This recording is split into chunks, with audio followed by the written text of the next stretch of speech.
দেখো বন্ধুরা, আইসক্রিম বানাচ্ছে আমার ছোট ছেলে।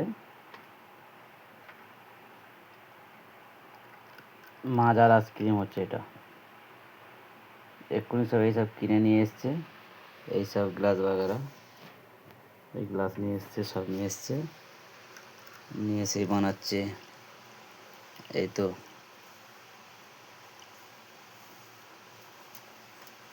বানাচ্ছে আইসক্রিম। একটা চিংড়ির আইসক্রিম হবে আর একটা মাজার আইসক্রিম হবে। ভালো লাগলে কমেন্ট করে জানাবে, শেয়ার করবে ছোট বাচ্চারা তারে। দেখি বাবু মুখটা দেখে দেখবো। 4 ঘন্টা পরে আইসক্রিমটার ডিটেল আপনাদের দেখাবো। ভালো লাগলে কমেন্ট করবে।